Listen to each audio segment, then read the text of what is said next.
Hai, aku Fai. Aku suka baca buku dan aku ingin sharing beberapa hal tentang buku yang udah aku baca.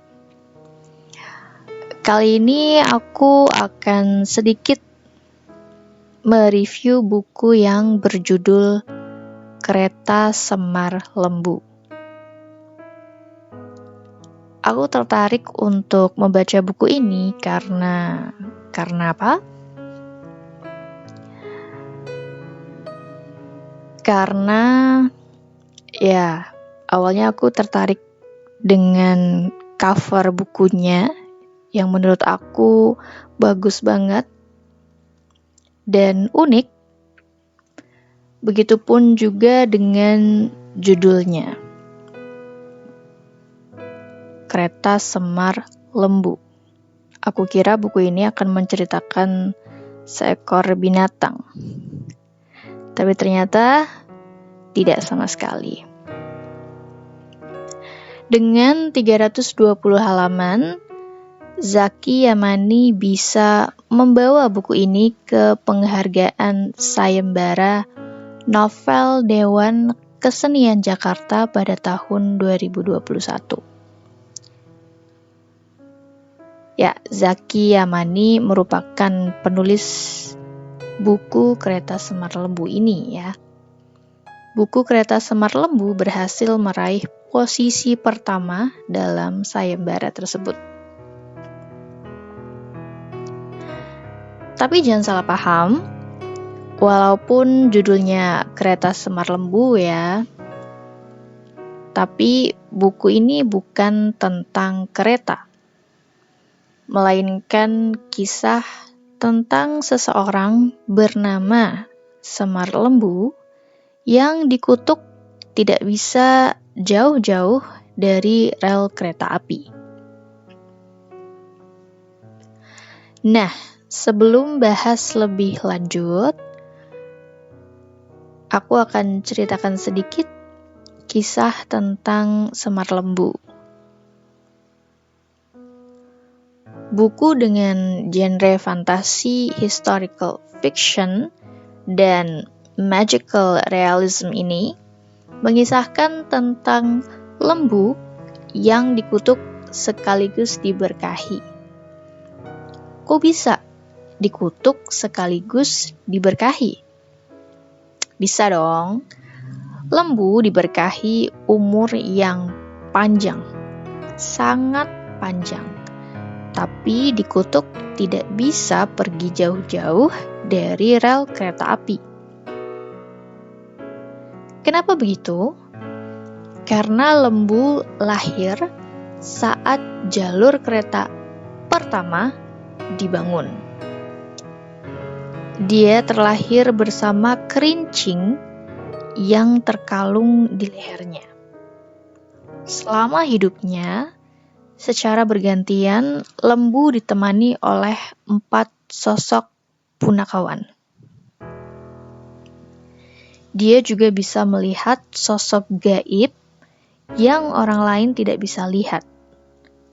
Orang-orang di sekitar lembu menganggap kalau lembu itu sakti, karena lembu mendatangkan keberuntungan dimanapun kaki dia berpijak.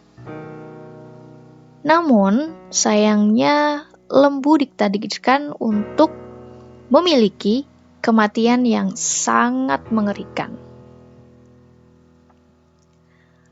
Aku bisa bilang kalau buku Kereta Semar Lembu itu sangat unik, karena jarang banget ada buku yang memadukan sejarah, pewayangan, dan unsur-unsur magis sekaligus di dalamnya. Dengan perpaduan 3 hal itu, bukannya aneh, tapi bukunya malah bagus banget. Unsur sejarah yang ada di buku ini mengalir bersama kisah lembu. Karena lembu hidup sampai 100 tahun lamanya, maka dia turut hadir ketika bangsa Indonesia dijajah oleh Belanda, bahkan sampai ketika Indonesia mengalami peristiwa G30 SPKI. Selama 100 tahun hidupnya, Lembu ditemani oleh 4 sosok yang ada dalam pewayangan, yaitu Semar, Gareng, Petruk, dan Bagong. Keempat sosok punakawan tersebut hadir bukan tanpa sebab. Mereka secara bergantian memberikan wejangan kepada Lembu mengenai takdirnya. Mereka juga menjaga Lembu, lebih tepatnya menjaga kerincing yang ada di leher Lembu. Kerincing Lembu memberikan unsur magis dalam buku ini. Karena melalui kerincing itu, Lembu bisa mendatangkan berkah dan keberuntungan bagi orang lain dan melakukan hal-hal yang tidak bisa orang lain lakukan. Buku ini selalu memberikan kejutan di setiap babnya, alias alurnya benar-benar tidak bisa ditebak. Diksi bukunya juga cantik banget. Dan buku ini mengandung banyak sekali pelajaran hidup yang bisa pembaca resapi. Ada banyak kutipan-kutipan yang sangat aku suka. Salah satunya, takdir seringkali kejam, tapi perhitungan semesta berbeda dengan kehidupan manusia. Semesta memiliki caranya sendiri dalam memutar roda takdir. Dan seringkali manusia tergilas dalam roda itu.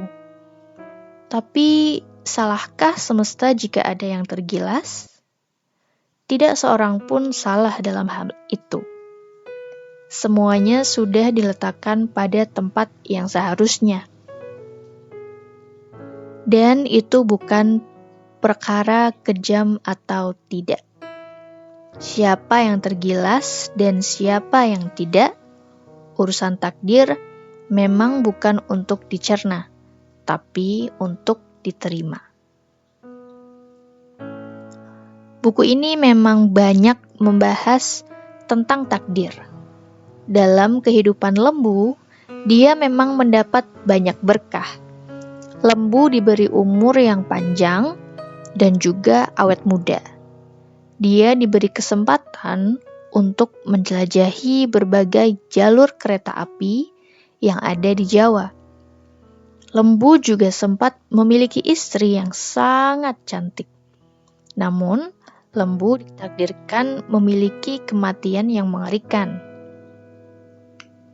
Salah satu sosok punakawan sudah mengatakan kalau Lembu akan berumur panjang dan mendapat banyak berkah, tapi meninggal dengan tragis.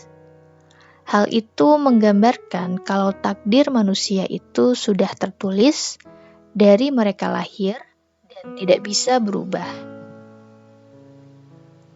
Sama halnya dengan kehidupan Lembu. Setiap manusia juga memiliki takdirnya masing-masing. Melalui buku ini, kita sebagai manusia bisa memahami bahwa takdir itu bukan suatu hal yang bisa dicerna, tapi cukup diterima saja. Kisah Semar Lembu secara tidak langsung memberitahu bahwa dalam kehidupan selalu ada hal baik dan hal buruk yang terjadi dan menimpa kita. Oke, itu saja yang bisa aku sampaikan ke kalian mengenai buku Kereta Semar Lembu. Semoga ini bermanfaat untuk siapapun. Maaf kalau ada salah-salah kata. See you in the next video. Bye.